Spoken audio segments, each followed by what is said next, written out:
ورنہ اگر کہیں تم تند خو یعنی سخت مزاج ہوتے اور سنگ دل ہوتے تو یہ سب تمہارے گرد و پیش سے چھٹ جاتے۔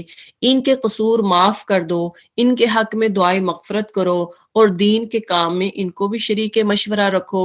پھر جب تمہارا عزم کسی رائے پر مستحکم ہو جائے، تمہارا ارادہ کا کسی کام کے کرنے پر ہو جائے تو اللہ پر بھروسہ کرو۔ اللہ کو وہ لوگ پسند ہے جو اسی کے بھروسے پر کام کرتے ہیں۔ اب اس میں ہدایات آپ صلی اللہ علیہ وسلم کو اور ساتھ ہمیں بھی اس میں مشورہ دیا گیا ہے، ہمیں بھی ہدایات ہیں۔ سب سے پہلی بات تو یہ ہے کہ آپ صلی اللہ علیہ وسلم لوگوں کے لیے نرم مزاج تھے، کائنڈ ہارٹڈ تھے۔ آپ صلی اللہ علیہ وسلم لوگوں کے ساتھ یعنی اگر کوئی غلطی کرتا تو فوراً معاف کر دیتے یا ان کو اگنور کرتے۔ تو یہ آپ صلی اللہ علیہ وسلم کی صفت تھی اور یہ صفت صحابہ میں بھی پائی جاتی تھی، جیسا کہ حضرت ابو بکر صدیق رضی اللہ تعالی عنہ بہت کائنڈ ہارٹڈ تھے۔ اور اسی طرح سے ورنہ اگر کہیں تم، اللہ تعالیٰ کہتے ہیں اگر تم تندخو ہوتے یعنی سخت مزاج ہوتے، بات بات پہ غصہ آ جاتا تو پھر کیا ہوتا، سنگ دل ہوتے تو یہ سب تمہارے گرد و پیش ہٹ جاتے، یعنی یہ جو آپ کے ارد گرد لوگ ہیں جو اسلام قبول کر رہے ہیں یہ یہاں سے چلے جاتے۔ اب ان سے جو غلطی ہو گئی ان کو معاف کر دو۔ تو یہ مومن کا شیوا ہونا چاہیے، ہیبٹ ہونی چاہیے کہ اگر کوئی کسی کا قصور ہوتا ہے، کوئی آپ سے سوری کرتا ہے تو اس کو معاف کر دیں اور ان کے حق میں دعائے مغفرت کرو اور دین کے کام میں ان کو بھی شریک مشورہ رکھو۔ تو یہ تھا آپ صلی اللہ علیہ وسلم کے لیے، لیکن یہ ہمارے لیے بھی ہے کہ کیا ہم اپنی بہنوں کو، کیا ہم اپنی فیملی میں، اپنی فیملی فرینڈ کو دین میں مشورہ کرتے ہیں، یعنی ان کو دین کی طرف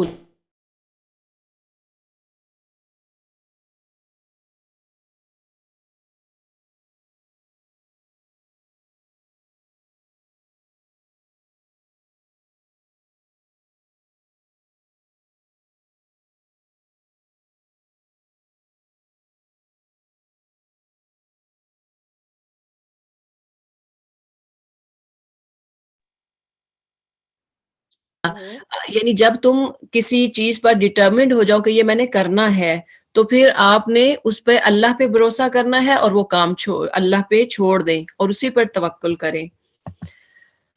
اللہ تمہاری مدد پر ہو تو کوئی طاقت تم پر غالب آنے والی نہیں، اور وہ تمہیں چھوڑ دے تو اس کے بعد کون ہے جو تمہاری مدد کر سکتا ہے۔ یعنی جب اللہ کی مدد کسی بندے کے ساتھ ہوتی ہے تو دنیا کی پوری طاقت زور لگا لے اور سوچ لے کہ اس کو میں نے اس کو اللہ نے جو عزت دی ہے یا جو جس عہدے پر ہے اس کو میں ہٹا دوں تو وہ نہیں ہٹا سکتا جب تک اللہ نہ چاہے۔ جس کو اللہ مغلوب کرنا چاہے کوئی اس کو غالب نہیں کر سکتا۔ بس جو سچے مومن ہیں ان کو اللہ ہی پر بھروسہ رکھنا چاہیے۔ کسی نبی کا یہ کام نہیں ہو سکتا کہ وہ خیانت کرے۔ جو کوئی خیانت کرے تو وہ اپنی خیانت سمیت قیامت کے روز حاضر ہو جائے گا، پھر ہر متنفس کو اس کی کمائی کا پورا پورا بدلہ مل جائے گا اور کسی پر کچھ ظلم نہیں کیا جائے گا۔ بھلا یہ کیسے ہو سکتا ہے کہ جو شخص ہمیشہ اللہ کی رضا پر چلنے والا ہو وہ اس شخص سے کام کرے جو اللہ کے غضب میں گر گیا ہو اور جس کا آخری ٹھکانہ جہنم ہو جو بدترین ٹھکانہ ہے۔ یعنی ایک طرف تو ایسا مومن جو ہر کام اللہ کی رضا کے لیے کرتا ہے تو وہ کیسا ایسا کام کر سکتا ہے جس میں اللہ کی ناراضگی ہو۔ تو مومن جو ہوتا ہے وہ سوچ سمجھ کے، کہتے ہیں نا پہلے سوچو پھر بولو، یعنی پہلے تولو پھر بولو۔ تو مومن جو ہوتا ہے وہ ہر بات سوچ سوچ کے کرتا ہے، ہر قدم سوچ سوچ کے پھونک پھونک کے رکھتا ہے، جلد بازی میں نہیں کرتا۔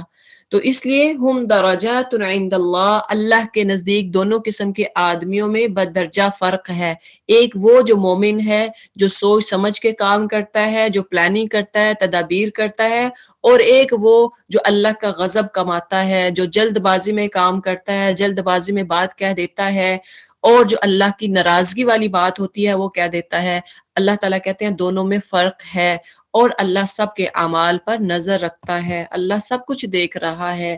لقد من اللہ علی المؤمنین اذ بعث فیہم رسولا من انفسہم یتلو علیہم آیاتہ در حقیقت اہل ایمان پر تو اللہ نے یہ بہت بڑا احسان کیا ہے کہ ان کے درمیان خود انہی میں سے ایک ایسا پیغمبر اٹھایا جو اس کی آیات انہیں سناتا ہے۔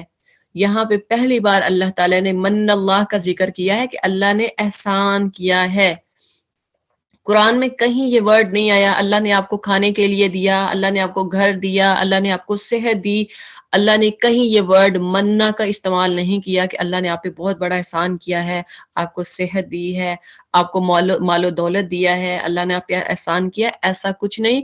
سوائے اس آیت میں اللہ تعالیٰ کہہ رہے ہیں کہ اللہ تعالیٰ نے مومنوں پر احسان کیا کیا ہے، رسول صلی اللہ علیہ وسلم کو ان کے اندر بھیج کر۔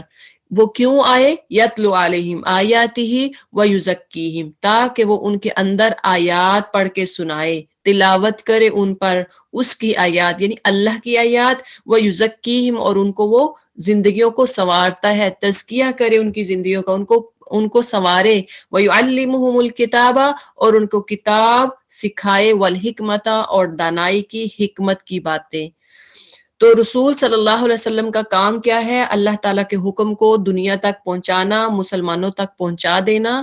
اب دیکھیں کہ یتلو کا جو ورڈ آیا ہے نا، پڑھ کے بتائیں، تلاوت کریں، تو یہ کام صرف اللہ کے نبی نے تو کر دیا، اب ہمارا بھی کام ہے کہ جو آپ نے جو کچھ پڑھا ہے، جو سیکھا ہے، یتلو علیہم، آپ بھی لوگوں کو سکھائیں، آپ بھی لوگوں کو بتائیں، آپ بھی لوگوں، اگر ہمیں خود نہیں آتا تو کوشش پہلے خود کریں سیکھنے کی۔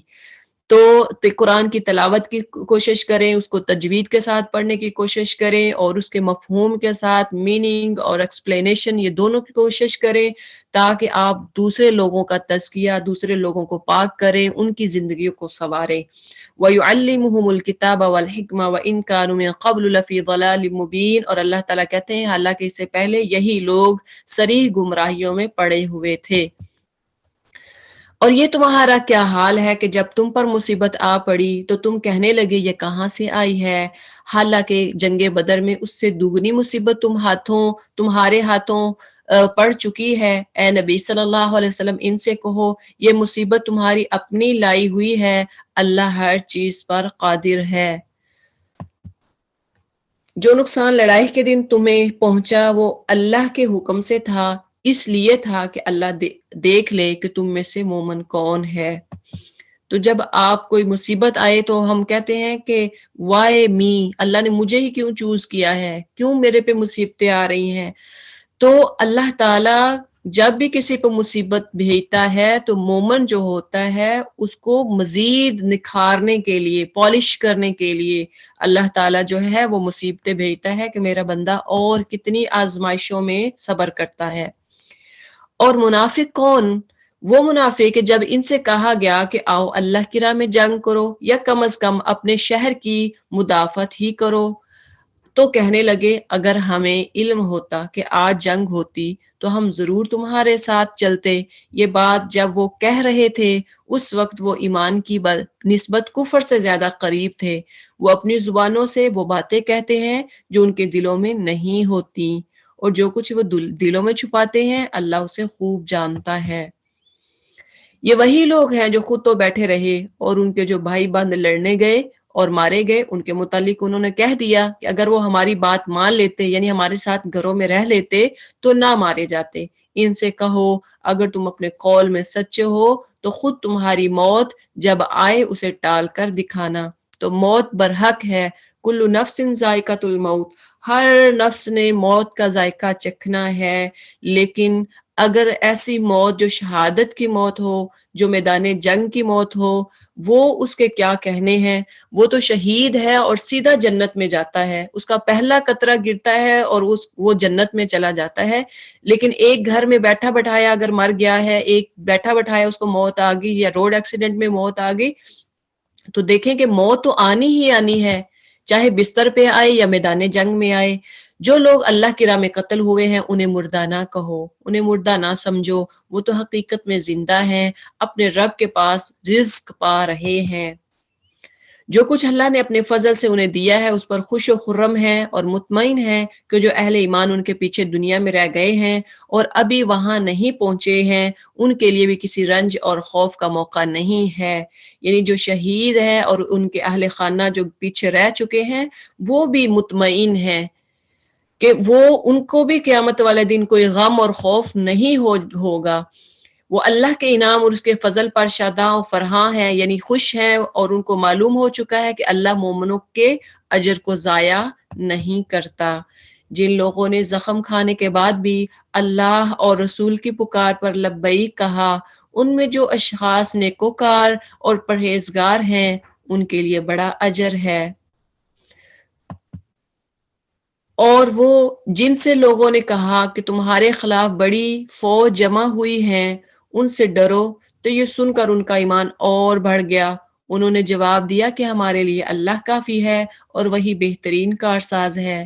یہ بھی جنگ احد کی وقت نازل ہوئی یہ آیت کہ جب جنگ احد میں منافقین آ کے مومنین سے کہہ رہے تھے کہ وہ تو کافروں کی جماعت تو بہت بڑی ہے، آپ کی جماعت تو کچھ نہیں، آپ لوگ تو بہت کم ہو.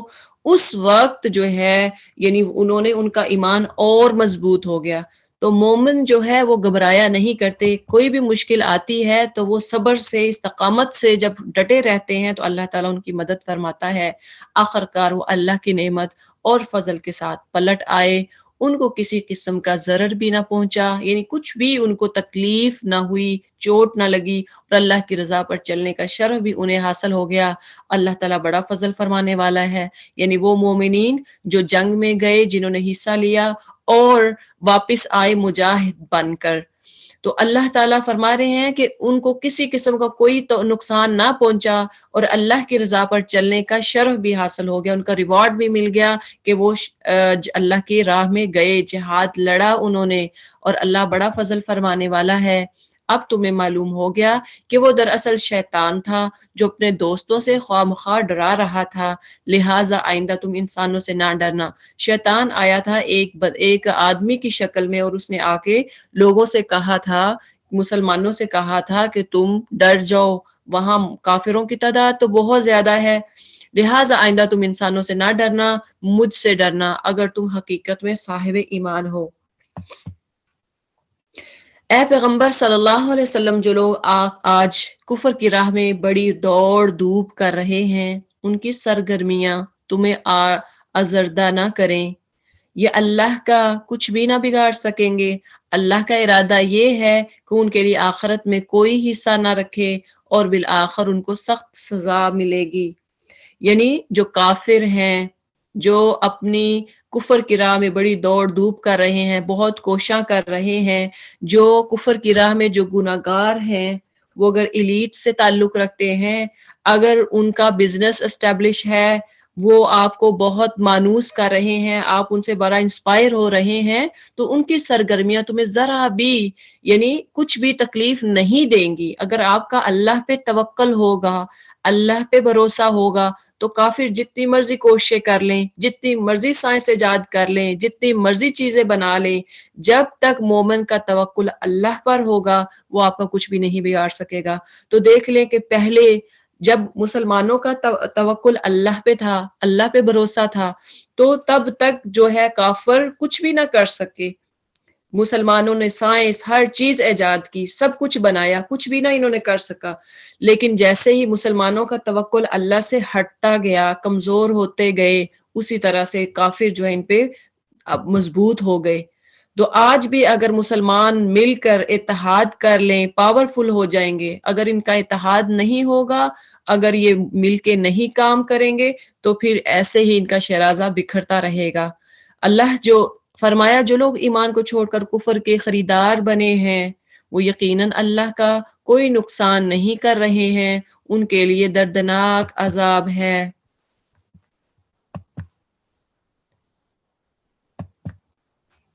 یہ ڈیل جو ہم انہیں دیے جاتے ہیں ان کو یہ کافر اپنے حق میں بہتری نہ سمجھے.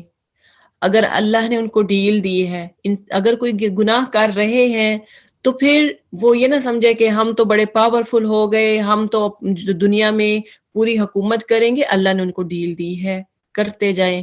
ہم تو انہیں اس لیے ڈیل دے رہے ہیں کہ یہ خوب بار گناہ سمیٹ لیں، جتنے گناہ کرنے ہیں کر لیں، پھر ان کے لیے سخت ذلیل کرنے والی سزا ہے. تو اگر ہم بھی اپنی زندگی میں کوئی گناہ کر رہے ہیں، اس پہ کبھی بھی اس کو اپنی عادت نہ بنا لیں، اس سے فوراً توبہ کریں، اللہ کی طرف آئیں. اور اگر ڈیل دی ہے، اگر ایک گناہ کرتے ہیں، اچھا کوئی بات نہیں، اللہ نے مجھے کچھ کہا ہی نہیں. اچھا دوسرا گناہ کرتے ہیں، اچھا ہم اور اس میں بڑھنا شروع ہو جاتے ہیں کہ اللہ نے تو مجھے کہا نہیں. تو وہ انسان جو گناہ پہ گناہ کرتا جاتا ہے اللہ اس کو ڈیل دے رہا ہے. تو اس لیے اگر سوچیں کہ اللہ مجھے کچھ نہیں کہہ رہا، تو فوراً اللہ تعالیٰ سے توبہ کریں، اللہ تعالیٰ کی طرف آ جائیں. یہی سمجھیں کہ اللہ نے مجھے ڈھیل دی ہے، اللہ نے مجھے وقت دیا ہے، مہلت دی ہے، تو میں گناہوں سے بچ جاؤں. ما کان اللہ لیذر المؤمنین، اللہ مومنوں کو اس حالت میں ہرگز نہ رہنے دے گا جس میں تم اس وقت پائے جاتے ہو. وہ پاک لوگوں کو ناپاک لوگوں سے الگ کر کے رکھے گا، مگر اللہ کا یہ طریقہ نہیں ہے کہ تم کو غیب پر اطلاع دے. غیب کی باتیں بتانے کے لیے تو وہ اپنے رسولوں میں سے جس کو چاہتا ہے منتخب کر لیتا ہے. لہٰذا امور غیب کے بارے میں، غیب کی خبروں کے بارے میں اللہ اور اس کے رسول پر ایمان رکھو. اگر تم ایمان اور خدا ترسی کے روش پر چلو گے تو تم کو بڑا اجر ملے گا.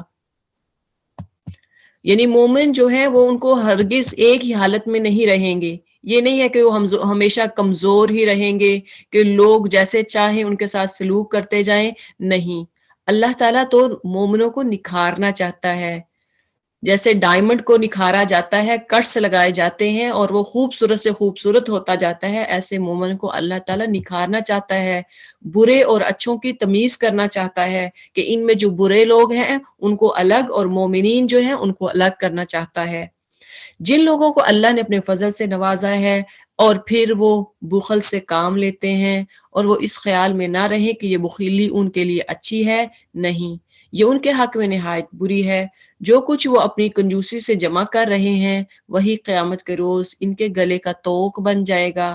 زمین اور آسمان کے میراث اللہ ہی کے لیے ہے اور تم جو کچھ کرتے ہو اللہ اس سے باخبر ہے.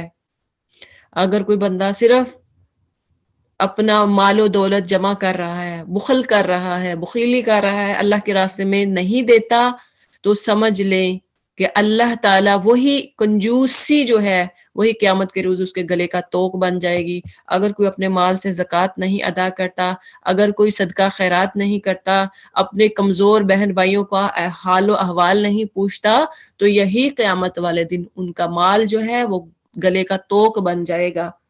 لقد سمع اللہ قول الذین قالوا ان اللہ فقیر ونحن اغنیاء، اللہ نے ان لوگوں کا قول سنا جو کہتے ہیں کہ اللہ فقیر ہے اور ہم غنی ہیں. ان کی باتیں بھی ہم لکھ لیں گے، اور اس سے پہلے جو وہ پیغمبروں کو ناحق قتل کرتے رہے ہیں وہ بھی ان کے نامہ اعمال میں ثبت ہے. جب فیصلے کا وقت آئے گا اس وقت ہم ان سے کہیں گے کہ لو اب عذاب جہنم کا مزہ چکھو. تو اللہ تعالی جنہوں نے کہا کہ اللہ فقیر ہے، یعنی اللہ نے کہا نا کہ لوگوں کو دو، تو انہوں نے کہا کہ اللہ یہ مانگ رہا ہے. اللہ نے جب کہا من ذا الذی یقرض اللہ قرضا حسنا، کہ کون ہے جو اللہ کو اچھا قرض دے، تو اس کا مذاق اڑاتے ہوئے یہودیوں نے کہنا شروع کیا کہ جی ہاں اللہ تو مفلس ہو گیا، اللہ تو فقیر ہو گیا، نعوذ باللہ، اب وہ بندوں سے قرض مانگ رہا ہے. تو قرض مثلاً اصل کیا تھا کہ اگر کوئی غریب ہے تو اس کو دے، جنگ میں دے، جہاد میں دے، کوئی مانگنے والا ہے اس کو دے. تو لہٰذا انہوں نے کیا کہا یہودیوں نے کہ نعوذ باللہ اللہ تعالیٰ جو ہے وہ مفلس ہو گیا، وہ فقیر ہو گیا، وہ مانگ رہا ہے، اس کو کیا ضرورت ہے مانگنے کی، ہم تو غنی ہیں، ہم تو بڑے پہنچے ہوئے ہیں، ہمارے پاس تو بڑا مال ہے، ہم تو امیر ہیں، ہم تو ایلیٹ ہیں. پھر اللہ نے کہا اچھا، اللہ نے کوئی جواب نہیں دیا. اللہ نے کہا سنکتب، ہم نے لکھ لیا، ہم لکھ لیتے ہیں جو کچھ بھی تم بولتے ہو، کوئی جواب نہیں دیں گے، لیکن اس کا بدلہ قیامت والے دن ضرور ملے گا. تم نے جو جو خطائیں کی، جو جو غلطیاں کی، میں نے سب کچھ لکھ لیا. یہ تمہارے اپنے ہاتھوں کی کمائی ہے، اللہ اپنے بندوں کے لیے ظالم نہیں ہے. کیونکہ یہ جو دنیا میں تم رہ کے کرو گے وہی آخرت میں پاؤ گے، جو آج بو گے زمین میں وہی کاٹو گے. جو لوگ کہتے ہیں اللہ نے ہم کو ہدایت کر دی ہے کہ ہم کسی کو رسول تسلیم نہ کریں جب تک وہ ہمارے سامنے ایسی قربانی نہ کرے جسے غیب سے آ کر آگ کھا لے، ان سے کہو تمہارے پاس مجھ سے پہلے بہت رسول آ چکے ہیں جو بہت سی روشن نشانیاں لائے تھے، اور وہ نشانی بھی لائے تھے جس کا تم ذکر کرتے ہو۔ پھر اگر ایمان لانے کے لیے شرط پیش کرنے میں تم سچے ہو تو ان رسولوں کو تم نے کیوں قتل کیا؟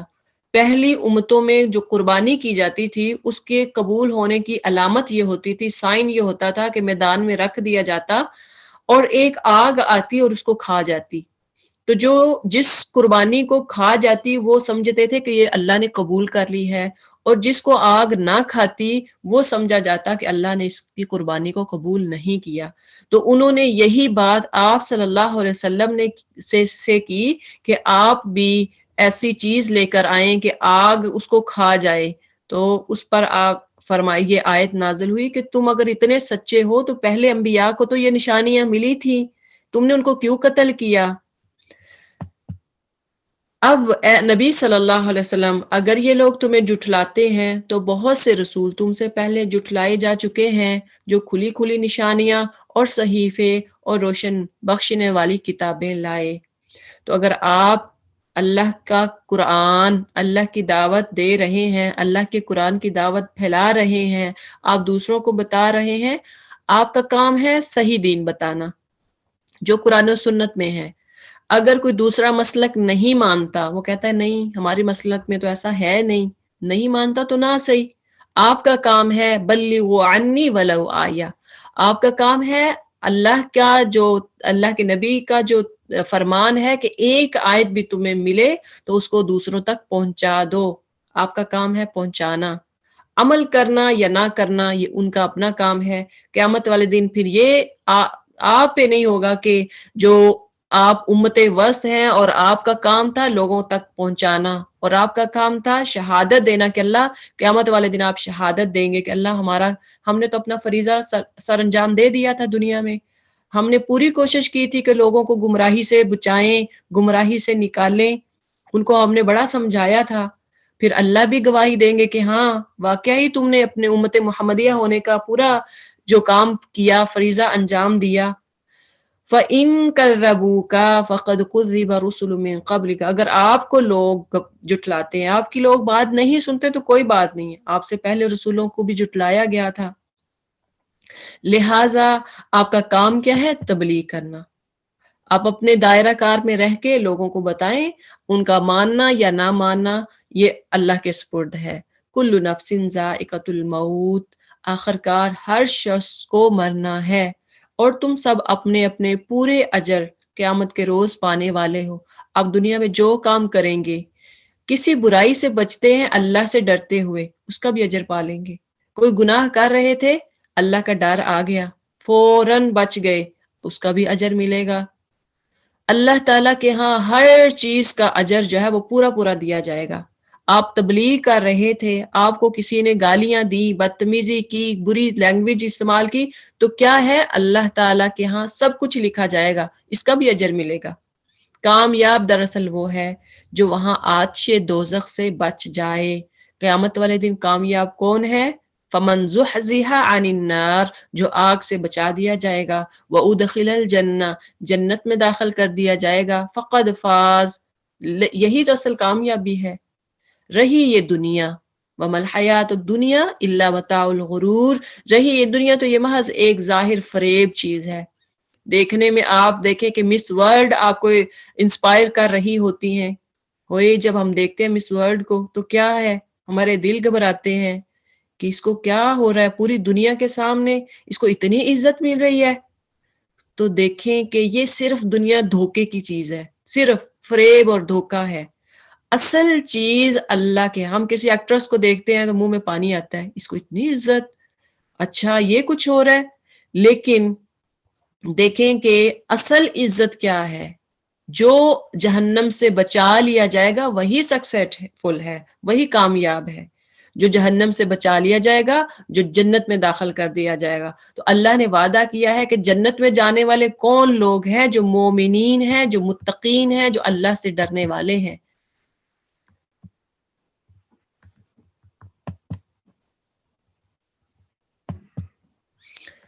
مسلمانوں تمہیں مال و جان دونوں کی آزمائشیں پیش آ کر رہیں گی.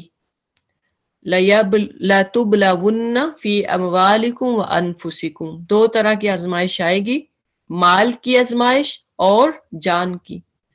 اور تم اہل کتاب اور مشرکین سے بہت سی تکلیف دہ باتیں سنو گے. اگر ان سب حالات میں تم صبر اور خدا ترسی کی روش پر قائم رہو تو یہ بڑے حوصلے کا کام ہے. دیکھ لیں، اگر تم اہل کتاب اور مشرکین سے بہت سی باتیں، تکلیف دہ باتیں سنو گے تو یہ بہت صبر کی بات ہے. تو دیکھ لیں کہ یہ صرف اس وقت نہیں تھا، آج ہمارے لیے بھی ہے کہ آپ دین کی دعوت دیتے ہیں، آپ کو کوئی باتیں سناتا ہے تو آپ نے کیا کرنا ہے؟ ان کو اگنور کرنا ہے، صبر سے کام لینا ہے. تو جب آپ استقامت دکھائیں گے، صبر سے کام لیں گے تو یہ اللہ تعالیٰ کہتے ہیں فَإِنَّ ذَلِكَ مِنْ عَزْمِ الْأُمُورِ، یہ بڑے حوصلے کا کام ہے. یہ حوصلے والا بندہ ہی کر سکتا ہے. ادھر سے باتیں سنیں، بڑی آئی دین والی، بڑی آئی ملوانی، بڑا آیا حافظ، بڑی آئی حافظہ. خود تو دیکھو، شادی میں گئے تو کیا ہوتا ہے؟ اب یقین کریں کہ جو پردہ کرنے والی ہے نا، اگر ساری فیملی جو ہے وہ دوپٹہ بھی نہیں لیتی اور ایک بندہ اس میں جس نے عبایا پہنا ہوا، نقاب کیا ہوا، حجاب کیا ہوا، تو وہ اس کو آپ سارے دیکھ رہے ہوتے ہیں کہ یہ کیا عجوبہ لگ رہا ہے.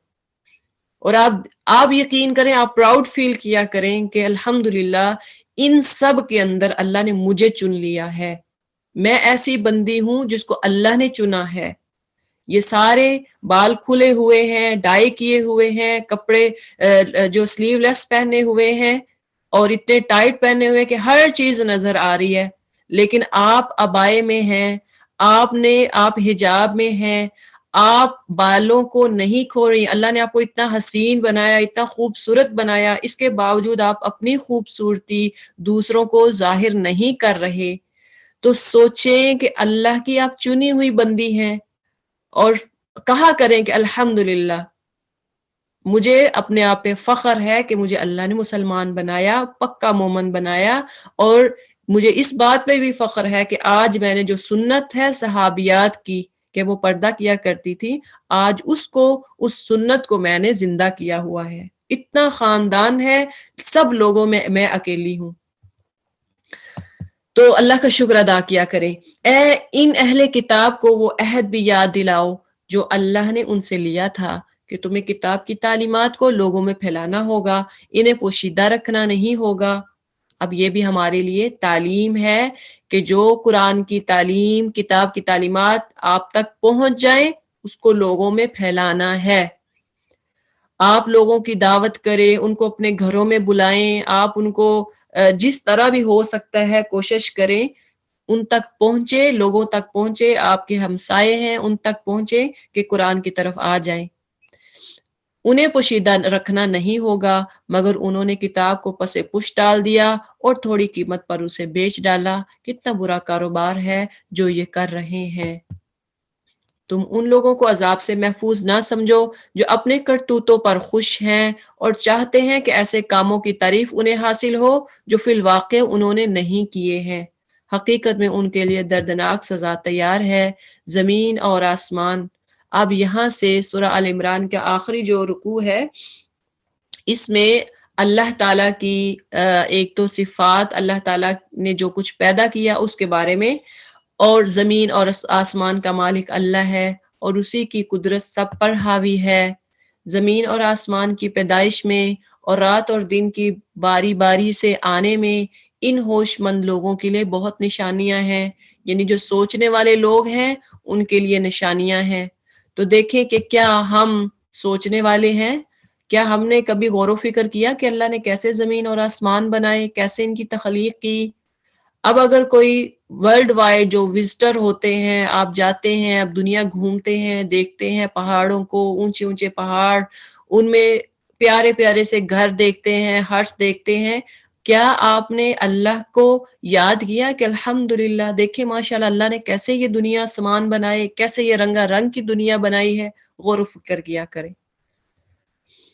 ان فی خلق السماوات والارض بے شک آسمان اور زمین کی تخلیق میں وہی کریٹر ہے، زمین اور آسمان کو بنانے والا ہے، رات اور دن کو بنانے والا، لآیات لأولی الالباب، یہ کن کے لیے نشانیاں ہیں؟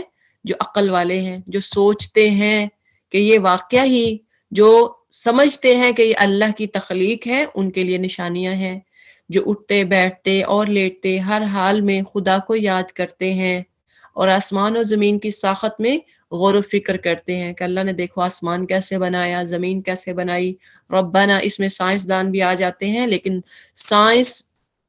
سائنسدان جو ہیں اگر وہ غور و فکر کے ساتھ ساتھ اگر اس کو قرآن اور سنت کے مطابق لیتے ہیں، قرآن اور سنت کے اور قریب آ جاتے ہیں، تو جو اللہ تعالیٰ نے بتایا اس کو ثابت کرتے ہیں کہ واقعہ ہی یہ اللہ کی نشانیاں ہیں، اللہ تعالیٰ نے کس طرح سے اس زمین اور آسمان کو پیدا کیا، اللہ کے اور قریب آتے ہیں، تو پھر وہی لوگ ہیں یتفکرون میں جو شامل ہوتے ہیں، غور و فکر کرنے والے۔ ربنا ما خلقت هذا باطلا، وہ بے اختیار بول اٹھتے ہیں پروردگار یہ سب کچھ تو نے فضول اور بے مقصد نہیں بنایا ہے، سبحانک فقنا عذاب النار، تو پاک ہے اس سے کہ ابس کام کرے، یعنی کوئی نکارہ چیز بنائے، اس سے تو پاک ہے، بس اے رب ہمیں دوزخ کے عذاب سے بچا لے۔ یہ بڑی پیاری دعا بھی ہے۔ تو نے جسے دوزخ میں ڈالا اسے در حقیقت بڑی ذلت اور رسوائی میں ڈال دیا، اور پھر ایسے ظالموں کا کوئی مددگار نہ ہوگا۔ مالک، ہم نے ایک پکارنے والے کو سنا جو ایمان کی طرف بلاتا تھا اور کہتا تھا کہ اپنے رب کو مانو، یعنی پکارنے والا کون؟ نبی صلی اللہ علیہ وسلم۔ ہم نے اس کی دعوت قبول کی، بس اے ہمارے آقا جو قصور ہم سے ہوئے ہیں ان سے درگزر فرما دے۔ ربنا فاغفر لنا ذنوبنا، ہمارے گناہوں کو معاف کر دے، وکفر عنا سیئاتنا، اور ہم سے ہماری برائیوں کو مٹا دے، وتوفنا مع الابرار، اور ہمارا خاتمہ نیک لوگوں کے ساتھ کرنا۔ تو اس میں دیکھ لیں کہ نیک لوگوں کے ساتھ جب آپ کا اٹھنا بیٹھنا نیک لوگوں کے ساتھ ہوگا، جب آپ کی صحبت آپ کی کمپنی نیک لوگوں کے ساتھ ہوگی، تو اس وقت پھر خاتمہ جو ہے وہ بھی نیک لوگوں کے ساتھ ہوگا، اور جب اٹھائے جائیں گے قیامت والے دن تب بھی نیک لوگوں کے ساتھ اٹھائے جائیں گے۔ تو یہاں ہم نے دیکھنا ہے کہ ہم نے اپنی کمپنی کیسے لوگوں کے ساتھ بنانی ہے، اپنا ساتھی، اپنے فرینڈ، اپنی فرینڈشپ، اپنے فالوور کیسے لوگ ہونے چاہیے۔ ربنا وآتنا ما وعدتنا، اے اللہ آتنا ہمیں دے دے، ما وعدتنا علی رسولک، جو وعدے تم نے اپنے رسولوں کے ذریعے سے کیے ہیں ان کو ہمارے ساتھ پورا کر، اور قیامت کے دن ہمیں رسوائی میں نہ ڈالنا، بے شک تو اپنے وعدے کے خلاف کرنے والا نہیں ہے۔ فاستجاب لهم ربهم انی لا اضیع عمل عامل منکم من ذکر او انثی، جواب میں ان کے رب نے فرمایا، جب یہ پوری پچھلی دعا جو تھی بندے نے کی، تو اب اللہ نے جواب میں فرمایا میں تم سے کسی کا عمل ضائع کرنے والا نہیں ہوں، خواہ مرد ہو یا عورت ہو، تم سب ایک دوسرے کے ہم جنس ہو، تم سب برابر ہو۔ لہٰذا جن لوگوں نے میری خاطر اپنے وطن چھوڑے اور جو میری راہ میں اپنے گھروں سے نکالے گئے اور ستائے گئے اور میرے لیے لڑے اور مارے گئے، ان کے سب قصور میں معاف کر دوں گا، اور انہیں ایسے باغوں میں داخل کر دوں گا جن کے نیچے نہریں بہتی ہوں گی، یہ ان کے جزا ہے اللہ کے ہاں، اور بہترین جزا، بہترین ریوارڈ اللہ کے ہی پاس ہے۔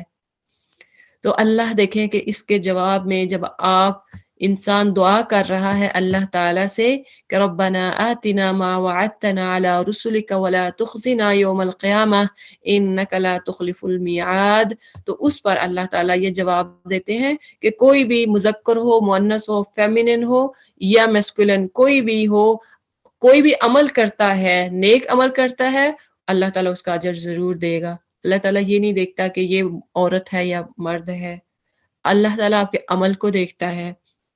لیکن اللہ کہتے ہیں جو جہاد کرتے ہیں، جن کو ان کے گھروں سے ستا کے نکال دیا گیا، تنگ کیا گیا اور ان کو بلی کیا گیا، اللہ تعالیٰ ایسے لوگوں کو قیامت والے دن جنات تجری من تحتها الانہار، ایسی جنت میں داخل کریں گے جس کے نیچے نہریں بہتی ہوں گی۔ اے نبی صلی اللہ علیہ وسلم، لا یغرنک تقلب الذین کفروا فی البلاد، اے نبی دنیا کے ملکوں میں خدا کے نافرمان لوگوں کے چلت پھرت تمہیں کسی دھوکے میں نہ ڈال دے۔ یعنی دنیا کے ملکوں میں اللہ کے جو نافرمان ہیں، جو ایلیٹ کلاس ہیں، وہ ان کا چلنا پھرنا آپ کو دھوکے میں نہ ڈال دے۔ ہائے کتنے اچھے لوگ ہیں، کتنا مال ہے ان کے پاس، کتنی پراپرٹیز ہیں، کتنی اچھی لگژری کار ہے۔ ہم جب ایسے لوگوں کو دیکھتے ہیں تو واو کیا ہی ان کی دنیا ہے، تو ہم ان کو کیا کرتے ہیں، ان کو دیکھ کے ہمارا بھی دل کرتا ہے کاش یہ ہمارے پاس بھی ہو۔ تو اللہ تعالیٰ کیا فرما رہے، اے نبی دنیا کے ملکوں میں خدا کے نافرمان لوگوں کی چلت پھر تمہیں کسی دھوکے میں نہ ڈال دے۔ تو ان کو دیکھ کے تو واو نہیں کہنا، ہو سکتا ہے وہی ان کا متاع جو ہے، ان کا جو سامان جو ہے، جو انہوں نے دنیا میں کمایا، جو کچھ کر رہے ہیں، وہ ان کا وبال جان ہو۔ متاع قلیل، یہ محض چند روز زندگی کا تھوڑا سا لطف ہے، وہ اٹھا لے، پھر یہ سب جہنم میں جائیں گے جو بدترین جائے قرار ہے۔ برعکس اس کے جو لوگ اپنے رب سے ڈرتے ہوئے زندگی بسر کرتے ہیں، ان کے لیے ایسے باغات ہیں جن کے نیچے نہریں بہتی ہیں۔ یعنی ایسے لوگ ایک ایلیٹ ہیں، ان کی بجائے ایسے لوگ جو اپنے رب سے ڈرتے ہوئے زندگی بسر کرتے ہیں۔ اگر دولت بھی ہاتھ میں لگتی ہے تو پھر بھی ڈرتے ہیں، پھر بھی اللہ کی راہ میں خرچ کرتے ہیں کہ کہیں اللہ اس کے بارے میں مجھے حساب نہ لے لے۔ ان کے لیے ایسے باغ ہیں جن کے نیچے نہریں بہتی ہیں، ان باغوں میں وہ ہمیشہ رہیں گے۔ اللہ کی طرف سے یہ سامان ضیافت ہے، مہمان نوازی ہے ان کے لیے، اور جو کچھ اللہ کے پاس ہے نیک لوگوں کے لیے وہی سب سے بہتر ہے۔ آپ کے پاس ایمان کی دولت ہے تو سمجھے یہی میرے لیے سب سے بہتر ہے۔ آپ کو اللہ نے ایمان کی دولت سے نوازا، آپ کے پاس قرآن کی دولت ہے، آپ اس کو سیکھ رہے ہیں، آپ اس کو سمجھا رہے ہیں۔ اگر آپ کے پاس دنیا کمانے کا ٹائم نہیں ہے، آپ دین کی تبلیغ میں اپنے آپ کو وقف کیے ہوئے ہیں، تو سمجھ لیں یہی میرے لیے کافی ہے۔ تو انشاءاللہ اللہ اس کے بدلے میں ایسی جنت دیں گے، خالدین فیہا، ہمیشہ ہمیش کی جنت ہوگی۔ یہ تو دنیا چلتے پھرتے پتہ نہیں کب موت آ جائے، کتنے دنوں کی موت ہے، تنگی ہے، جیسے بھی ہے گزار لے، آخر لطف اندوز جو ہوں گے، اصل میں جو خوشی ہوگی وہ آخرت والی ہوگی جب اللہ جنت دے گا۔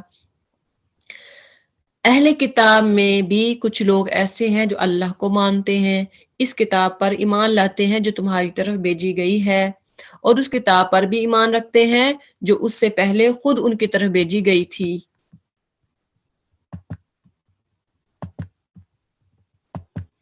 اہل کتاب میں بھی کچھ لوگ ایسے ہیں جو اللہ کو مانتے ہیں، اس کتاب پر ایمان لاتے ہیں جو تمہاری طرف بھیجی گئی ہے، اور اس کتاب پر بھی ایمان رکھتے ہیں جو اس سے پہلے خود ان کی طرف بھیجی گئی تھی۔ اللہ کے آگے جھکے ہوئے ہیں اور اللہ کی آیات کو تھوڑی سی قیمت پر بیچ نہیں دیتے، ان کا اجر ان کے رب کے پاس ہے، اور اللہ حساب چکانے میں دیر نہیں لگاتا۔ اے لوگو جو ایمان لائے ہو، صبر سے کام لو، باطل پرستوں کے مقابلے میں پامردی دکھاؤ۔ یعنی اس میں مومنین کی صفات بیان کی گئی ہیں کہ صبر کرنے والے ہیں۔ وَصَابِرُوا وَرَابِطُوا، صبر سے کام لیتے ہیں، باطل پرستوں کے مقابلے میں صبر دکھاتے ہیں، ثابت قدمی دکھاتے ہیں، اور حق کی خدمت کے لیے کمر بستہ رہو۔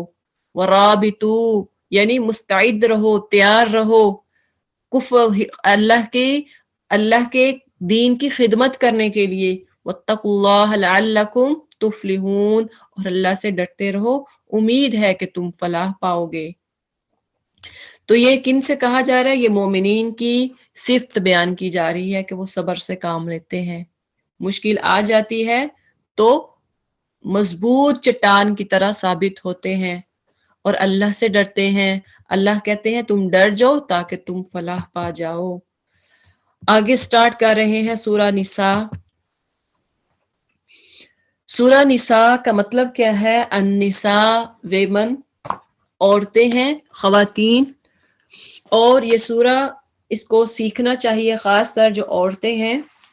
سورہ مائدہ مردوں کے لیے ہے، مردوں کے سیکھنے کے لیے آپ صلی اللہ علیہ وسلم نے فرمایا کہ مرد خاص طر سورہ مائدہ کو سیکھیں، اور عورتیں جو ہیں ہمارے لیے یہ سورہ نساء ہے، اس میں بہت زیادہ مسائل ہیں، اور اس میں دیکھیں کہ اللہ تعالیٰ یا ایھا الناس سے خطاب کریں کہ اے لوگو اللہ سے ڈر جاؤ، ربکم جو تمہارا رب ہے، خلقکم من نفس واحدہ جس نے ایک نفس سے پیدا کیا۔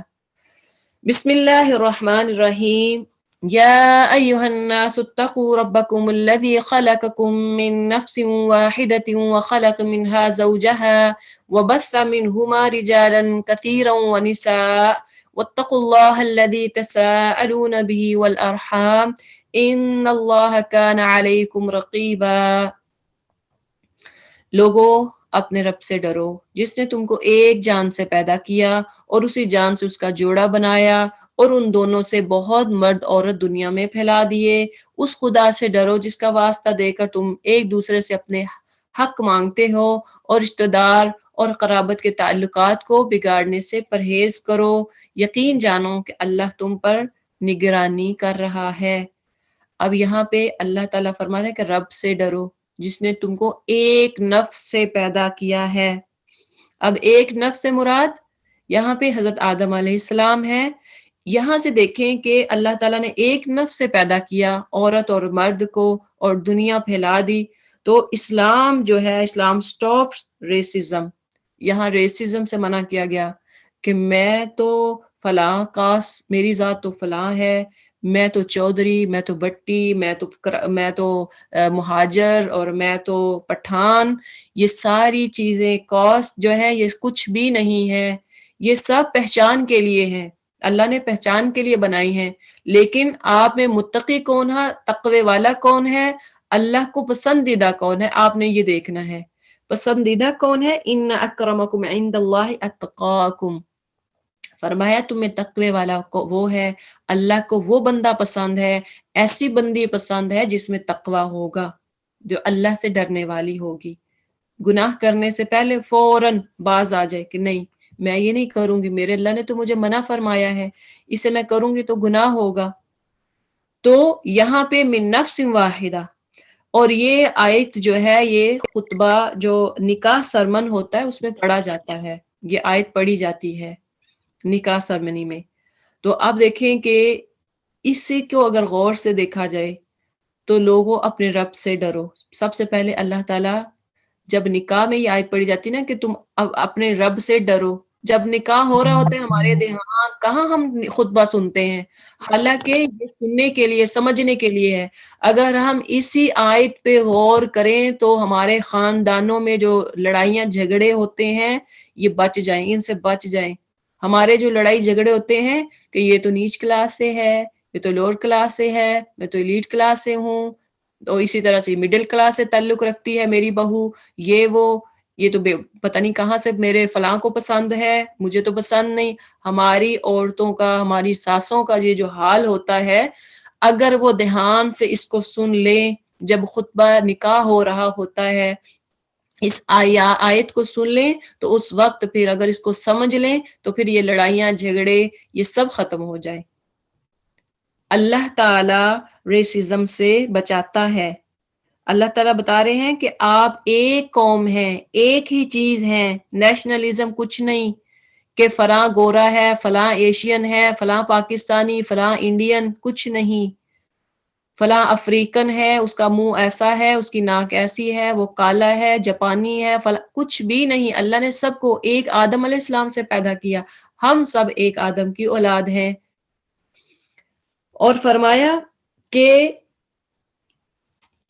اللہ تعالیٰ نے تم کو رجالن کثیرا ونساء، یعنی بہت زیادہ مرد اور عورتیں پھر دنیا میں پھیلا دیے۔ واتقوا اللہ الذی تساءلون به والارحام، اور اس آیت میں اور واتقوا اللہ، اللہ کہہ رہے ہیں اللہ سے ڈر جاؤ، وہ اللہ جس کا تم واسطہ دے کر، به والارحام، جس کا واسطہ دے کر تم ایک دوسرے سے اپنے حق مانگتے ہو۔ کیا کہتے ہیں؟ کوئی ہم پہ زیادتی کرے تو ہم کہتے ہیں اللہ کا واسطہ، خدا سے بچو، اللہ کا واسطہ تم یہ کام نہ کرو۔ تو اس وقت ہم دوسروں کو ڈرانے کی کوشش کرتے ہیں، ہم اللہ کا واسطہ فار گاڈ سیک، لیکن اللہ تعالیٰ وہ ذات ہے جس سے ڈرنے کا حق ہے، جو حق رکھتا ہے۔ ان اللہ کان علیکم رقیبا، کیوں؟ وہ تو ہمیشہ ہمارے اوپر ایسے نگہبان ہے، وہ تو دیکھ رہا ہے، نگرانی کر رہا ہے، اس کو تو کسی سی سی ٹی وی کیمرے کی ضرورت نہیں ہے، وہ تو ہر وقت آپ کو دیکھ رہا ہے آپ کیا کر رہے ہیں، آپ کون سے الفاظ دوسرے سے بول رہے ہیں۔ تو دیکھیں کہ یہ آیت اس کو سمجھنے کی ضرورت ہے، اور ہماری جب شادیاں ہوتی ہیں تو وہاں پہ یہ اسپیشلی جن کو اللہ تعالیٰ موقع دے اور خطبہ نکاح کو اونچی آواز میں لاؤڈلی پڑھا جائے، اور اس کے معنی بھی بعد میں کوئی بتائے کہ اس کا مطلب کیا ہے، اور جو شادی کر رہے ہوں ماں کو چاہیے، والدین کو چاہیے کہ اپنے بچوں کو یہ جو آیت ہے اس کا مطلب معنی آنا چاہیے، وہ اپنے بچوں کو پڑھ کے سکھائے، تاکہ یہ جو بعد کی شادی کے بعد کی جو لڑائیاں جھگڑے ہیں اس سے بچ جائیں۔ وَآتُوا الْيَتَامَ أَمْوَالَهُمْ، یتیموں کے مال ان کے پاس، ان کو واپس دو، اچھے مال کو برے مال سے نہ بدلو، اور ان کے مال اپنے مال کے ساتھ ملا کر نہ کھا جاؤ، یہ بہت بڑا گناہ ہے۔ یتیموں کے مال کو کھانا نہیں چاہیے، ان کو ان کے واپس کر، اگر کوئی یتیموں کے مال کا گارڈین ہوتا ہے، اگر ان کے پاس مال ہوتا ہے تو وہ ان کو چاہیے کہ وہ ان کے مال کو سنبھال کے رکھیں، جب جوان ہو جائے تو ان کو واپس کر دیں۔ وَإِنْ خِفْتُمْ أَلَّا تُقْسِطُوا، اگر تم یتیموں کے ساتھ بے انصافی کرنے سے ڈرتے ہو تو جو عورتیں تم کو پسند آئیں ان میں سے 2 3 4 سے نکاح کر لو۔ یعنی یہ وہ رواج جو ہمارے آج بھی کلچر میں ہے، آج بھی ہمارے رواج پایا جاتا ہے، زمانہ جاہلیت میں بھی کچھ ریچولز تھیں، وہ کیا تھیں کہ جو یتیم بچیاں ہوتی، جو جوان ہو جاتی، تو کیا ہوتا کہ ان کو ان کو اپنے گھر میں بٹھائے رکھتے یا تو ان کا نکاح قرآن سے کروا دیا جاتا، یا نکاح جو ہے وہ ایسے چھوٹے بچے سے کروا دیا جاتا، یا پھر ان کو بٹھائے رکھتے کہ دوسرا ہمارا بچہ جوان ہوگا تو پھر اس کے ساتھ اس کا نکاح کیا جائے گا، اتنی دیر وہ بیچاری 40 کی ہو جاتی اور بچہ ابھی 13 کا ہے، 14 کا ہے، تو یہ ظلم ہوتا۔ اور اگر تم یتیموں کے ساتھ بے انصافی کرنے سے ڈرتے ہو تو جو عورتیں، یعنی یتیموں کے علاوہ ان کے علاوہ اور بھی عورتیں ہیں، تم ان سے نکاح کر سکتے ہو، جو تمہیں پسند ہو ان میں سے 2 3 4 سے نکاح کر لو۔ یہاں پہ نکاح کی حد بندی بتا دی گئی کہ مرد جو ہے وہ کتنی عورتوں سے ایٹ اے ٹائم شادی کر سکتا ہے، 4 تک الاؤ ہے۔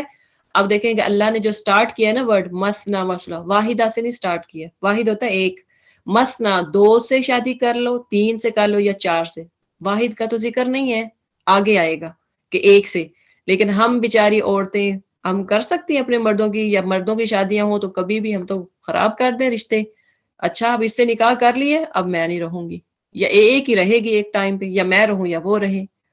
تو یہ ہمارا حال ہے۔ ہمیں سب سے، اب ہم عورتوں کو کڑوا یہی کہہ لیں کہ اللہ تعالیٰ کا حکم ہے، لیکن ہمیں یہ کڑوا لگتا ہے، ہمیں یہ ہم اس کو ہضم نہیں کر سکتے، اس آیت کو ہم پھیلا نہیں سکتے، لوگوں کو نہیں بتا سکتے کہ 2 سے بھی شادی کر سکتے ہیں، 3 سے بھی کر سکتے ہیں، 4 سے بھی کر سکتے ہیں، یا پھر اگر کسی مرد نے شادی کر لی تو پھر کیا ہے، ہم رولا ڈال دیتے ہیں۔ زنا کو اگر وہ کرتے جائیں، وہ زنا کریں، کوئی بات نہیں ہے، وہ کون سی گھر میں لے کے آیا ہے، باہر ہے نا، کھاتا جائے جو کھانا ہے گند، گھر میں تو نہیں لے کے آ رہا۔ یہ ہمارا حال ہے، ہم زنا کو، اڈلٹری کو عام کرنے کی کوشش کرتے ہیں، جبکہ اللہ تعالیٰ نے اسی گناہ سے بچانے کے لیے مثنا و ثلاثہ و رباع کا ذکر کیا کہ اگر تمہیں پسند ہے تو گھر لے آؤ، شادی کرو، نکاح کرو، گھر لے آؤ، 2 سے کر سکتے ہو، 3 سے کر سکتے ہو، 4 تک اجازت ہے ایک ٹائم میں۔ فَإِنْ خِفْتُمْ أَلَّا تَعْدِلُوا، ہاں اگر تمہیں ڈر ہو کہ تم 2 کے درمیان یا 3 یا 4 کے درمیان انصاف نہ کر پاؤ گے، فَوَاحِدَةٌ، پھر ایک سے ہی کر لو، یہی بہتر ہے۔ پھر ایک کا حکم ہے جب تم انصاف نہ کر پاؤ تو۔ وَمَا مَلَكَتْ أَيْمَانُكُمْ، اور یا ان عورتوں کو زوجیت میں لاؤ جو تمہارے قبضے میں آئی ہیں، یعنی جو لونڈیاں بن کے آئی ہیں، بے انصافی سے بچنے کے لیے زیادہ قریب یہی ہے کہ ایک سے شادی کر لو، اور عورتوں کے مہر خوش دلی کے ساتھ فرض جانتے ہوئے ادا کرو۔ یہ عورتوں کو جو حق مہر ہے ان کو ادا کرنا چاہیے۔ ہمارے میں رواج یہ ہوتا ہے کہ اتنا حق مہر باندھ دیا جاتا ہے کہ وہ نہ تو مہر دیتا ہے، اور طلاق کے ڈر سے ہم اتنا حق مہر کرتے ہیں، باندھتے ہیں کہ وہ کہتے ہیں کہ میری بیٹی کو طلاق نہیں ہوگی. تو اس کا مطلب کیا ہے کہ وہ ساری عمر حق مہر نہیں دے گا. حالانکہ حق مہر کا نکاح نامے میں 2 کیٹیگریز ہوتی ہیں، 2 ٹائپس ہوتی ہیں. ایک تو معجل ہوتا ہے، آن دا اسپاٹ نکاح ہو رہا ہے اور فوراً ادا کرنا ہوتا ہے، اور دوسرا ہوتا ہے مؤخر، یعنی آپ تھوڑا سا ڈیلے کر کے آپ دے سکتے ہیں. فَإِن طِبْنَ لَكُمْ، پھر اگر وہ خود اپنی خوشی سے مہر کا کچھ حصہ تمہیں معاف کر دیں تو اسے تم مزے سے کھا سکتے ہو. اگر عورت خود معاف کرتی، کیونکہ یہ اس کا رائٹ ہوتا ہے، اگر خود وہ معاف کر دے مہر میں سے کچھ نہ کچھ تو کوئی بات نہیں. اور وہ اپنے وہ مال جنہیں اللہ نے تمہارے لیے قیام زندگی کا ذریعہ بنایا ہے نادان لوگوں کے حوالے نہ کرو، البتہ انہیں کھانے اور پینے کے لیے دو اور انہیں نیک ہدایت دو. جن کا اگر یتیم مال آپ کے پاس ہے، یتیموں کا مال آپ کے پاس ہے، ایز اے گارڈین آپ نے وہ مال، آپ کو پتا ہے کہ یہ سارا لٹا دیں گے، خرچ کر دیں گے، ادھر ادھر اپنے مال کو تقسیم کر دیں گے، ان کو سنبھالنا نہیں آئے گا، تو اس وقت پھر آپ ان کا مال اپنے پاس رکھو. جب جوان ہو جائیں تب ان کو واپس کر دو. جب آپ وہ میچورٹی ان کے اندر آ جائے کہ اب یہ اپنے مال کو مال سمجھیں گے اور ضائع نہیں کریں گے، تب ان کو واپس کر دو. وَابْتَلُوا الْيَتَامَىٰ حَتَّىٰ إِذَا بَلَغُوا النِّكَاحَ، اور یتیموں کی آزمائش کرتے رہو یہاں تک کہ وہ نکاح کے قابل عمر کو پہنچ جائیں. پھر اگر تم ان کے اندر اہلیت پاؤ، یعنی وہ میچور ہو جائیں، تو ان کے مال ان کے حوالے کر دو. ایسا کبھی نہ کرنا کہ حد انصاف سے تجاوز کر کے اس خوف سے ان کے مال جلدی جلدی کھا جاؤ کہ وہ بڑے ہو کر اپنے حق کا مطالبہ کریں گے. یتیم کا جو سرپرست مالدار ہو وہ پرہیزگاری سے کام لے. اگر تو گارڈین جو ہے وہ مالدار ہے پھر وہ اس کے مال سے نہ کھائے، اللہ سے ڈرتا رہے کہ نہیں یہ میرے لیے جائز نہیں ہے. ہاں اگر وہ غریب ہو، وہ معروف طریقے سے کچھ کھا پی سکتا ہے، پھر جب ان کے مال ان کے حوالے کرنے لگو تو لوگوں کو اس پر گواہ بنا لو کہ اب میں واپس کر رہا ہوں، اور حساب لینے کے لیے اللہ کافی ہے. یہ تو دنیا کا حساب آپ کر رہے ہیں. جب آپ میں یہ ڈر ہوگا کہ اللہ نے ایک دن اللہ کے پاس جانا ہے، اللہ میرے سے کہیں یہ حساب نہ لے لے، تو پھر آپ ضرور پرہیزگاری اختیار کریں گے. اس خوف سے نہیں کھائیں گے کہ یہ اب بچہ بڑا ہو رہا ہے، جوان ہو رہا ہے، اور اس کو مجھے واپس اس کا مال لٹانا پڑے گا، چلو اب کھا لو. مردوں کے لیے اس مال میں حصہ ہے جو ماں باپ اور رشتہ داروں نے چھوڑا ہو، اور عورتوں کے لیے بھی اس مال میں حصہ جو ماں باپ اور رشتہ داروں نے چھوڑا ہو. یہاں سے جو آ رہا ہے، یہاں وراثت کا آ رہا ہے کہ وراثت جو ہے وہ کن کو ملے گی. اور عورتوں کے لیے اس مال میں حصہ ہے جو ماں باپ اور رشتہ داروں نے چھوڑا. جاہلیت میں وراثت عورتوں کو نہیں دی جاتی تھی، لیکن اسلام آیا، آپ صلی اللہ علیہ وسلم کے دور میں یہ آیات نازل ہوئی کہ عورتوں کے جو رائٹس ہیں وہ ان کو ملنا شروع ہو گئے. تو مردوں کو پہلے خالی وراثت ملتی تھی، اس کے بعد عورتوں کو بھی وراثت میں حصہ دار ٹھہرایا گیا. اور ہم عورتیں آج کیا کر رہی ہیں؟ اپنے رائٹس لینے کے لیے اسپیشل دن ایک مناتی ہیں، 8 مارچ. اس میں نکلتی ہیں اور وہ غلاظت ہوتی ہے، وہ سلوگن ہوتے ہیں کہ دیکھنے والا حیران رہ جاتا ہے اور دیکھنے والا شرما جاتا ہے، شرم سے سر جھک جاتے ہیں کہ یہ کیسے کیسے سلوگن لکھے ہوتے ہیں. تو دیکھ لیں اللہ تعالیٰ نے ہمیں اسلام کو جب ہم فالو کریں گے، اسلام کو مانیں گے، تو پھر اللہ نے ہمیں رائٹ سب دیے ہیں. اگر ہم اسلام کو مانتے ہیں تو اللہ نے ہمیں سب حقوق دیے ہیں. اگر ہمیں پتا ہوگا کہ قرآن میں اللہ نے کیا فرمایا ہے، پھر کبھی بھی ہم ایسے لوگوں کا ساتھ نہیں دیں گے. اور جب تقسیم کے موقع پر کنبے کے لوگ اور یتیم اور مسکین آئیں تو اس مال میں سے ان کو بھی کچھ دو اور ان کے ساتھ بھلے مانسو کسی بات کرو. یہاں وراثت میں اگر آپ کچھ نہ کچھ ان کو حصہ دے دیں، یعنی وراثت دار ان کو ٹھہرایا نہیں گیا کہ وہ ان کو حصہ ملے گا، ایسا نہیں ہے، لیکن آپ کچھ نہ کچھ اگر آپ دے دیتے ہیں تو کوئی بات نہیں ہے. لوگوں کو اس بات کا خیال کر کے ڈرنا چاہیے. اگر وہ خود اپنے پیچھے بے بس اولاد چھوڑتے تو مرتے وقت انہیں اپنے بچوں کے حق میں کیسے کچھ اندیشے لاحق ہوتے.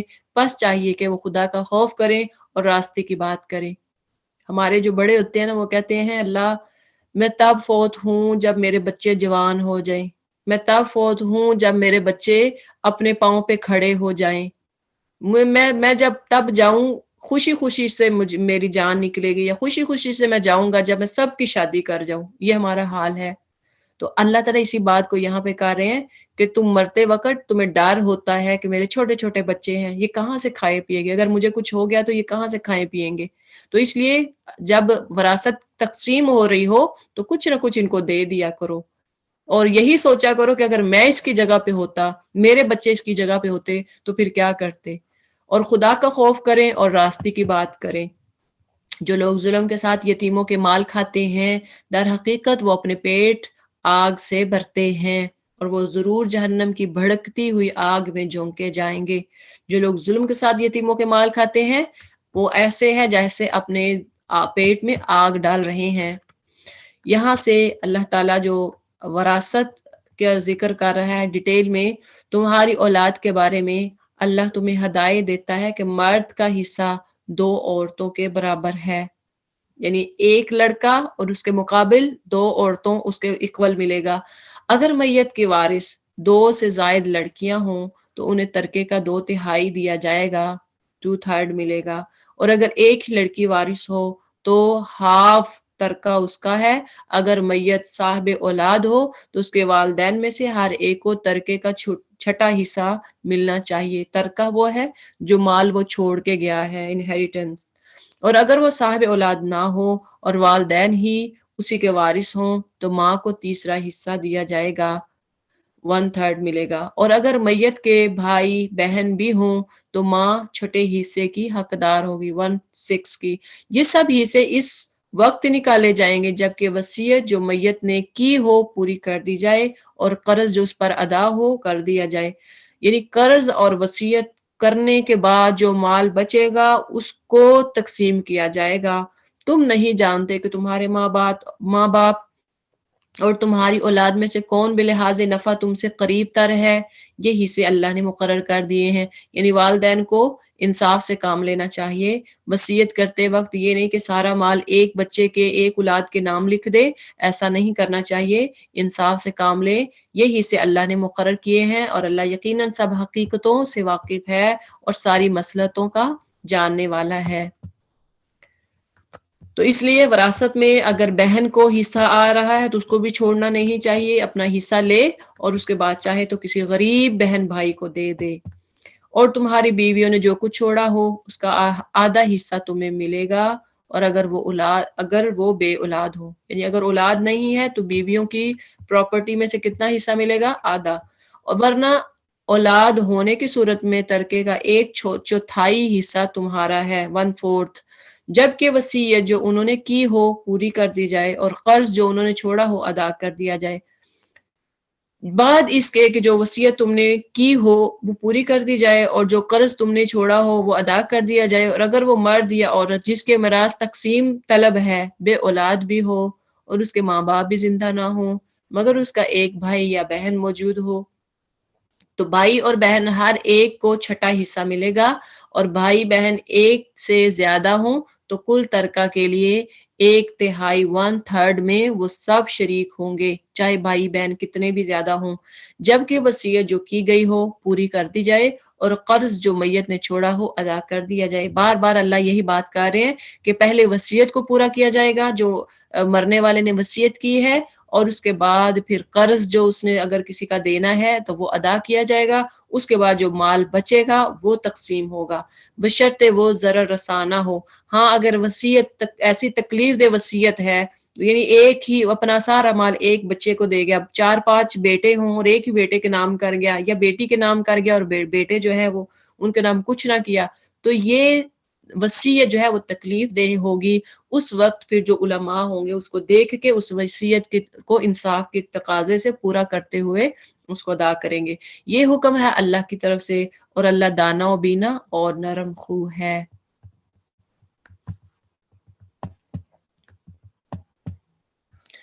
تلک حدود اللہ، یہ اللہ کی مقرر کی ہوئی حدیں ہیں. تو حدوں کو توڑنا نہیں چاہیے. جو اللہ اور اس کے رسول کی اطاعت کرے گا اسے ایسے باغوں میں داخل کرے گا جن کے نیچے نہریں بہتی ہوں گی اور ان باغوں میں وہ ہمیشہ رہے گا اور یہی بڑی کامیابی ہے.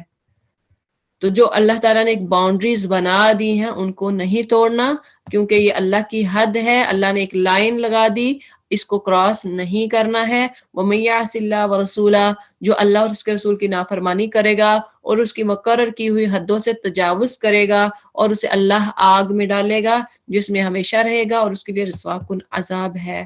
وَاللَّاتِي يَأْتِينَ الْفَاحِشَةَ، تمہاری عورتوں میں سے جو بدکاری کی مرتکب ہوں ان پر اپنے میں سے 4 آدمیوں کی گواہی لو، اور اگر 4 آدمی گواہی دے دیں تو ان کو گھروں میں بند رکھو یہاں تک کہ انہیں موت آ جائے یا اللہ ان کے لیے کوئی راستہ دکھائے۔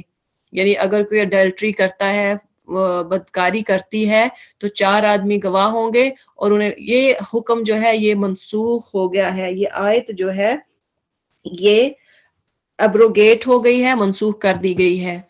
وَاللَّذَانِ يَأْتِيَانِهَا مِنْكُمْ، اور تم میں سے جو اس فعل کا ارتکاب کریں ان دونوں کو تکلیف دو، پھر اگر وہ توبہ کریں اور اپنی اصلاح کر لیں تو انہیں چھوڑ دو کہ اللہ بہت توبہ قبول کرنے والا اور رحم فرمانے والا ہے۔ یہ جان لو کہ اللہ پر توبہ کی قبولیت کا حق انہی لوگوں کے لیے ہے جو نادانی کی وجہ سے کوئی برا فعل کر گزرتے ہیں۔ یعنی جو کوئی انجانے ہوئے، نہ جانتے ہوئے اگر کوئی برا کام کرتا ہے، پھر اس کو پتہ چلتا ہے، توبہ کر لیتا ہے، تو اللہ تعالیٰ اس کی توبہ قبول فرماتے ہیں، اور اس کے بعد جلدی ہی توبہ کر لیتے ہیں، فوراً توبہ کرتا ہے، اللہ تعالیٰ اس کی قبول کرتے ہیں۔ ایسے لوگوں پر اللہ اپنی نظر عنایت سے پھر متوجہ ہوتا ہے، اور اللہ ساری باتوں کی خبر رکھنے والا اور حکیم و دانا ہے۔ مگر توبہ ان لوگوں کے لیے نہیں ہے جو برے کام کیے چلے جاتے ہیں، جو کہتے ہیں کہ چلو کوئی بات نہیں ہے، برا کام کیا، اچھا ایک اور کر لیں، اللہ نے مجھے کون سا پوچھا ہے، کوئی بات نہیں ہے، اللہ نے مجھے کچھ نہیں کہا، کوئی نقصان نہیں پہنچایا، کرتے جاتے ہیں، ہیبٹ بنا لیتے ہیں، یہاں تک کہ جب ان میں سے کسی کی موت کا وقت آ جاتا ہے اس وقت وہ کہتا ہے کہ اب میں نے توبہ کی ہے، اور اسی طرح توبہ ان کے لیے بھی نہیں ہے جو مرتے دم تک کافر رہیں۔ ایسے لوگوں کے لیے تو ہم نے دردناک سزا تیار کر رکھی ہے۔ اے لوگو جو ایمان لائے ہو، تمہارے لیے حلال نہیں ہے کہ زبردستی عورتوں کے وارث بن بیٹھو، اور نہ یہ حلال ہے کہ انہیں تنگ کر کے اس مہر کا کچھ حصہ اڑا لینے کی کوشش کرو جو تم انہیں دے چکے ہو۔ ہاں اگر وہ کسی صریح بد چلنی کی مرتکب ہوں تو ضرور تمہیں تنگ کرنے کا حق ہے، ان کے ساتھ بھلے طریقے سے زندگی بسر کرو۔ اگر وہ تمہیں ناپسند تو ہو سکتا ہے کہ ایک چیز تمہیں پسند نہ ہو، مگر اللہ نے اسی میں بہت کچھ بلائی رکھی ہو۔ تو ایسی عورتیں کہ ایک تو یہ حلال نہیں ہے کہ کسی عورت پر زبردستی وارث بن جانا، جیسا کہ ہم نے پہلے ذکر کیا کہ اگر کسی عورت کا خامند فوت ہو گیا، وہ بیوہ ہو گئی، تو اب یہ نہیں ہے کہ اچھا دیور بیٹھے ہیں، یہ بوڑھا جیٹ بیٹھا ہے، وہ شادی کرے گا اس سے، اور اسے زبردستی نکاح کر لینا، یہ جائز نہیں ہے، یہ ظلم ہے۔ اور نہ یہ حلال ہے کہ انہیں تنگ کر کے اس کا مہر کا کچھ حصہ اس سے لے لینا، یہ بھی جائز نہیں ہے۔ مہر عورت کا حق ہے، اگر وہ چاہے تو وہ کچھ نہ کچھ دے سکتی ہے، اگر وہ خود معاف کرنا چاہے تو کر سکتی ہے۔ ہاں اگر وہ بد چلنی کا اگر وہ کچھ مرتکب ہیں تو پھر تھوڑا بہت اس کو تنگ کر سکتے ہیں، ادروائز نہیں۔ ان کے ساتھ بھلے طریقے سے زندگی بسر کرو، اگر وہ شریف ہیں تو ان کے ساتھ آرام طریقے سے رہو، زندگی بسر کرو۔ اگر وہ تمہیں ناپسند ہو، یعنی ایک ایسی عورت جو شریف ہے، ناپسند، آپ کو ظاہری اس کا حلیہ جو ہے وہ اچھا نہیں لگتا، اللہ تعالیٰ کہتے ہیں فَعَسَىٰ أَن تَكْرَهُوا شَيْئًا وَيَجْعَلَ اللَّهُ فِيهِ خَيْرًا كَثِيرًا، ہو سکتا ہے دیکھنے میں آپ کو وہ اچھی نہ لگے لیکن اللہ تعالیٰ نے اس میں بہت بھلائی رکھی ہو سکتا ہے اس سے آپ کی اولاد، آپ کا خاندان ایسا روشن خاندان، ایسے بچے ذہین پیدا ہوں کہ وہ ساری باتیں جو ہیں وہ کہ یہ عورت خوبصورت نہیں، وہ ساری بھول جائیں، آپ وہ اچھے لگنا شروع ہو جائے۔ اور اگر تم ایک بیوی کی جگہ دوسری بیوی لے آنے کا ارادہ ہی کر لو، یعنی اگر آپ نے آپ کو پسند آ گئی، کوئی بیوی کوئی کسی سے نکاح کرنے کی کوشش کر رہے ہو، تو پہلی بیوی کا تو پھر کیا کرنا ہے، خواہ تم نے اسے ڈھیر سا مال ہی کیوں نہ دیا ہو، یعنی آپ نے مہر میں بہت سارا پیسہ لکھ دیا ہو لیکن اب پہلی بیوی کو طلاق دینی ہے، تو اس صورت میں اس میں سے کچھ واپس نہ لینا، جو آپ نے حق مہر ادا کر دیا ہے اسے واپس نہیں لے سکتا۔ کیا تم اسے بہتان لگا کر اور سری ظلم کر کے واپس لوگے؟ یعنی اس پہ بہتان لگا کے اس کا کریکٹر اسیسینیشن کر کے کہ یہ تو فلاں ہے، ایسی ہے، تو اس سے مال واپس لیا نہیں جا سکتا، اس کی کریکٹر اسیسینیشن نہیں کی جائے گی، یہ ظلم ہوگا۔ ہاں اگر آپ کو وہ پسند نہیں ہے تو پھر یہ ہے کہ پہلی بیوی کو طلاق دے دو اور اس کا جو حق مہر تم نے ادا کیا ہے اس کو واپس نہیں لے سکتے، اور آخر تم اسے کس طرح لے لو گے جبکہ تم ایک دوسرے سے لطف اندوز ہو چکے ہو اور تم سے پختہ عہد لے چکی ہے۔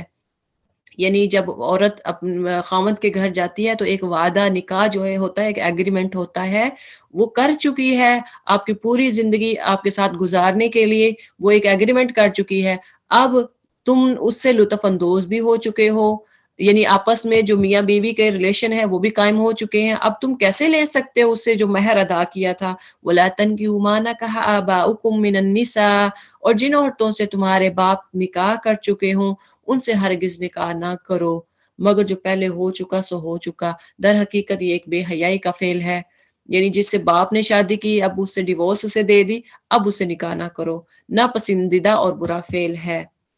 حرمت علیکم امہاتکم، یہاں پہ حرمات جو ہے ابدی یعنی پرماننٹ، جو رشتے حرام ہے ہمیشہ ہمیشہ والے، تم پر حرام کی گئی ہیں تمہاری مائیں، بیٹیاں، بہنیں، پھوپھیاں، خالائیں، بھتیجیاں، بھانجیاں، اور تمہاری وہ مائیں جنہوں نے تم کو دودھ پلایا ہو، اور تمہاری دودھ شریک بہنیں، اور تمہاری بیویوں کی مائیں یعنی ساسیں، اور تمہاری بیویوں کی لڑکیاں، اور جنہوں نے تمہاری گودوں میں پرورش پائی ہے، چاہے پرورش نہیں بھی پائی، بڑی ہیں اس کے باوجود وہ اس وقت تک حرام ہے، ان بیویوں کی لڑکیاں جن سے تمہارا تعلق زن و شو ہو چکا ہو، یعنی جن سے میاں بیوی کا تعلق آپ نے قائم کر لیا، اور وہ بیٹیاں آپ پہ، ان کی بیٹیاں آپ پہ حرام ہیں۔ ورنہ اگر صرف نکاح ہوا ہو اور تعلق زن و شو نہ ہوا ہو، یعنی ریلیشن شپ قائم نہ ہوئے ہو میاں بیوی کے، تو انہیں چھوڑ کر ان کی لڑکیوں سے نکاح کر لینے میں تم پر کوئی حرج نہیں ہے، اور تمہارے ان بیٹوں کی بیویاں جو تمہارے سلب سے ہوں، یعنی جو تمہارے اپنے جو بیٹے ہیں ان کی بیویاں یعنی بہویں جو ہیں وہ بھی حرام ہے۔ اور یہ بھی تم پر حرام کر دیا گیا ہے کہ ایک نکاح میں دو بہنوں کو جمع کرو، مگر جو پہلے ہو گیا سو ہو گیا۔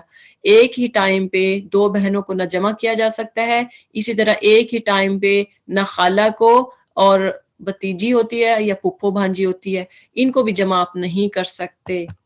اللہ تعالیٰ بخشنے والا رحم کرنے والا ہے۔ یہاں سے انشاءاللہ ہم سورہ 5 پارہ سے انشاءاللہ ہم کل سٹارٹ کریں گے۔ سبحانک اللہم و بحمدک، نشہد ان لا الہ الا انت، نستغفرک و نتوب الیک۔